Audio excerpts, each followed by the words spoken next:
ప్రజా సమస్యల మీద నిరంతరం మాట్లాడితేనే పని అవుతుంది. ముఖ్యంగా మన ఆడవాళ్ళకి తెలుసు, ఇవాళ పొద్దుగాల ఇల్లు ఊకినాం కదా అని రేపు పొద్దున ఇల్లు ఊకపోతే నీట్గా ఉంటుందా? కంపల్సరీ ఇవాళ ఇల్లు ఊడిస్తే రేపు పొద్దుగాల కూడా ఇల్లు ఊడాలి. ఇవాళ నీళ్ళు పట్టుకొస్తున్నాం కదా రేపు పట్టుకరామంటే నడుస్తుందా? ఇల్లు అయినా అంతే, ప్రభుత్వమైనా అంతే. రోజు చేసే పని అయినా రోజు సమయం తప్పకుండా పద్ధతి తప్పకుండా చేస్తేనే ఇల్లు బాగుంటుంది, ఒళ్ళు బాగుంటుంది, గవర్నమెంట్ బాగుంటుంది. అది జరుగుతలేదు కాబట్టి ఎవరో ఒకరు అడగాలి. ఇలా బీఆర్ఎస్ పార్టీ ఏం చేస్తుంది మీరు అందరు చూసిరు. మొన్నటిదాకా జూబ్లీహిల్స్ ఎన్నికలైనాయి. ఇక్కడ ఒక్కదన్నా కనబడరా మీకు బీఆర్ఎస్ నాయకులు? అందరు గాయబ్, అందరు జూబ్లీహిల్స్లో ఉన్నారు ప్రచారానికి. బీజేపీ వాళ్ళు ఒక్కరు కనబడరా? అందరు జూబ్లీహిల్స్లో ఉన్నారు. కాంగ్రెస్ వాళ్ళు ఒక్కరు కనబడరా? అందరు జూబ్లీహిల్స్లో ఉన్నారు. అంటే అన్ని పార్టీలకు ఇప్పుడు ఎట్లయిపోయిందంటే ఎలక్షను, ఓటు, దాని చుట్టూ ఉన్నటువంటి పని తప్పితే మరి మామూలు టైంలో ప్రజల దగ్గరకు వద్దాం, అడుగుదాం ఏమైతుంది, దాని సంగతి ఏంది, పరిష్కారం ఏంది, ఏ విషయం మీద ఆలోచన చేస్తలేరు. ఒకటి రెండు అంటలేను నేను. కాబట్టి మిమ్మల్ని కోరేది ఒకటే, సమస్యల మీద మాట్లాడదాం. రాజకీయం చేసినప్పుడు ఖచ్చితంగా రాజకీయం చేద్దాం. ఒక ఆడబిడ్డ రాజకీయం చేస్తే ఎట్లుంటుందో చూపిద్దాం. లాస్ట్ ఇయర్లో ఇప్పుడు అవసరం లేదు. ఇప్పుడు సమస్యల మీద మాట్లాడదాం. ఇప్పుడు ఖచ్చితంగా అది మాట్లాడుకుంటూ ప్రతి గల్లీలో తిరగాల్సిందే, ప్రతి చోటికి వెళ్ళాల్సిందే. ఇక్కడ మీ అందరికీ తెలిసి ఇక్కడ మన ఆడబిడ్డ సబితమ్మనే ఉన్నది. కానీ ఆడబిడ్డ సబితమ్మ ఉన్న కాన్స్టిట్యున్సీలో కూడా చెరువులు కబ్జా అయిపోతుంటే అక్క మాట్లాడలేదు. వాళ్ళకు సంబంధించిన మనుషులే కబ్జాలు పెట్టి ఫంక్షన్ హాల్ కడుతుంటే అక్క మాట్లాడలేదు. మరి ఎందుకు మాట్లాడలేదు? అడగాలి కదా. తెలంగాణ వచ్చింది సబితక్క మనుషుల కోసమా?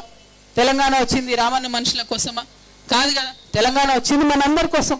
అది చెరువు భూమి, ఊరు భూమి ఒక మనిషికి ఎట్లా వస్తుంది? ఇవి అడగాలన్నా వద్దా?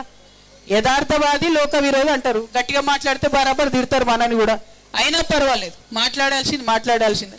ఆశీర్వాదం ఇచ్చిండ్రు రాగానే పండితులు అయ్యగారు ఏమన్నారు? ఆయన కేసీఆర్ గారు ముక్కుసూటిగా మాట్లాడిండ్రు అన్నారు. బరాబర్. తెలంగాణ అంటేనే ముక్కుసూటితనం, తెలంగాణ అంటేనే ఉన్నది ఉన్నట్టు మాట్లాడడం. నా మీద ఆరోపణ వస్తే నేనే జవాబు చేస్తా, పక్కా, ఇబ్బంది ఏం లేదు, చెప్తా. ఎందుకంటే నా లోపల లోపం ఉంటే దాన్ని నేను కూడా చెప్తా, ఇతరులలో ఉంటే చెప్పాల్సిందే. సో ఈ పొద్దు నుండి రంగారెడ్డి జిల్లా జనంబాట కార్యక్రమంలో తిరుగుతుంటే షేర్లింగం పల్లికెళ్ళి మొదలు పెడితే చుట్టూ తిరుగుతుంటే లాస్ట్ మన దగ్గరకు వచ్చిన మీర్పేటలో ఎండింగ్ అవుతుంది. మొత్తం రంగారెడ్డి గురించి ఏం చెప్తారు తెలుసా?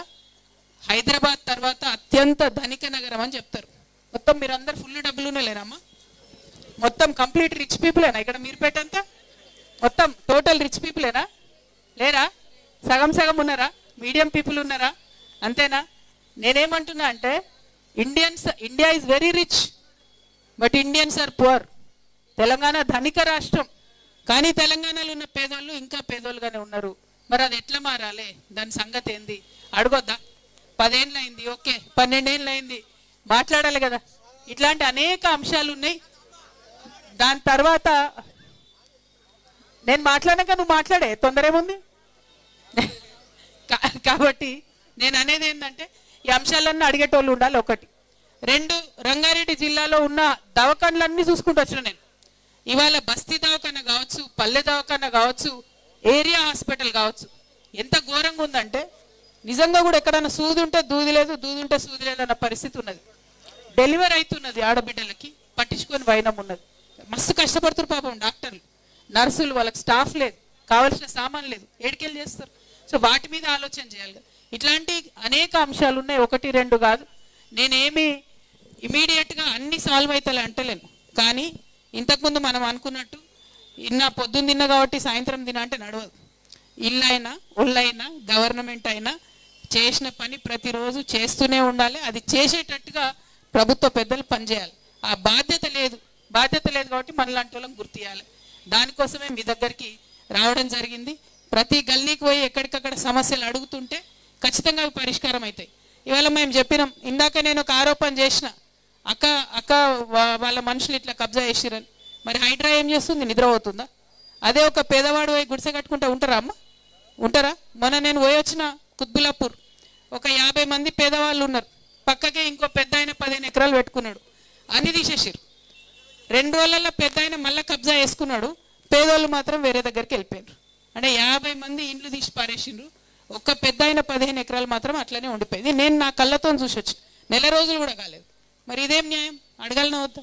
అడిగేటోడు ఉండాలనా వద్దా? అడిగేటటువంటి పని, అడిగేటటువంటి ప్రయత్నం నేను చేస్తూ ఉన్నా. నా ప్రయత్నం కరెక్ట్ అనిపిస్తే జాగృతిని బ్లెస్ చేయండి, జాగృతి జనం బాటను బ్లెస్ చేయండి, మాతో కలిసి నడవండి. సమస్యల గురించి కొట్లాడదాం. లేదక్క నువ్వు కరెక్ట్ అడుగుతలేవు, ఇది నువ్వు కరెక్ట్ కాదు అంటే అది కూడా చెప్పండి. ఎందుకంటే నేను మళ్ళీ చెప్తున్నా, తెలంగాణ అంటేనే ముక్కుసూటితనం, తెలంగాణ అంటేనే ఉన్నది ఉన్నట్టు మాట్లాడడం, తెలంగాణ అంటేనే అందరి కోసం తెలంగాణ కావాలి, కొందరి కోసం కావద్దు. దానికోసం నా ప్రయత్నం. అందుకే మీర్పేట వచ్చినాం, అందుకే రంగారెడ్డికి వచ్చినాం. ఇంకా 23 జిల్లాలు తిరిగేది ఉంది. అన్ని జిల్లాలు తిరుగుతాం, అన్ని ఊర్లకు పోతాం, అందరినీ కలుస్తాం, అందరి ఒపీనియన్ తీసుకుంటాం. ఆ తర్వాత మీరందరూ ఎట్లా చెప్తే అట్లా దాని ప్రకారం నిర్ణయం తీసుకొని ముందుకు పోతాం. నాకు అందరికన్నా ఎక్కువ మాడబిడ్డల మీద నమ్మకం. మన్నలు జర ఎలక్షన్ టైంకైనా ఇంకో టైంకైనా అటు ఇటు అవుతారు, కానీ మాడబిడ్డలు మాత్రం ఒక్కసారి డిసైడ్ అయితే వాళ్ళ మాట వాళ్ళు కూడా వినరు, వాళ్ళ మాట వాళ్ళ కమిట్మెంట్ మీద వాళ్ళు ఉంటారు. ఇవాళ ఒక ఆడబిడ్డగా నాకు పర్సనల్గా ఒక ఇబ్బంది వచ్చింది. ఆ ఇబ్బందిని అధిగమించి నేను ముందుకెళ్తున్నా. అధిగమించి ముందుకెళ్లే క్రమంలో 3 పెద్ద నాయకులతో కొట్లాడాలి. నాకు తెలుసు, బీఆర్ఎస్ నాయకులతో కొట్లాడాలి, కాంగ్రెస్లో ముఖ్యమంత్రులతో కొట్లాడాలి, బీజేపీలో ప్రధానమంత్రులతో కొట్లాడాలి. అయినా సరే ధైర్యంగా ముందుకెళ్తున్నా. మీ ఆశీర్వాదం కావాలని కోరుతున్నా. మీర్పేటకు వచ్చినా ఆశీర్వదిస్తారని, తెలంగాణ బిడ్డలు సమస్యలు పరిష్కరించడంలో జాగృతి తోడుగా నడుస్తారని చెప్పి మనస్ఫూర్తిగా కోరుకుంటున్నాం. రంగారెడ్డి జిల్లా మొత్తం కూడా బలంగా జాగృతి కమిటీలు నిర్మాణం చేస్తాం. ఏదో కవితకి వచ్చి ఇట్లా పోయింది, రేపటి నుంచి ఇక్కడ ఎవరు అడగాలి అన్నట్టు లేదు. కమిటీలు నిర్మాణం చేస్తాం. మన వాళ్ళు ఇక్కడ ఉన్న వాళ్ళు, జాగృతి వాళ్ళు మీ సహాయంతో ప్రతి నిత్యం ప్రతి సమస్యను పరిష్కరించడానికి ప్రయత్నం చేస్తాం. ఎన్నికల టైంలో లాస్ట్ 1 ఇయర్లో రాజకీయం చేద్దాం.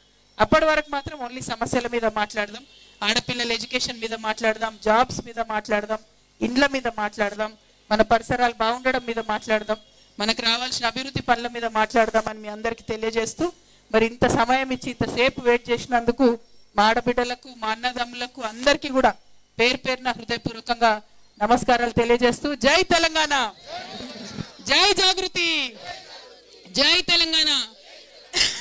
మీర్పేటలో ఎంత మంచోళ్ళు ఒకసారి చెప్పగానే నేర్చుకున్నారు. జై తెలంగాణ అంటే అందరి చేతులు ఎత్తుతారు ఇప్పుడు. Thank you. జై తెలంగాణ. థ్యాంక్ యూ అమ్మా.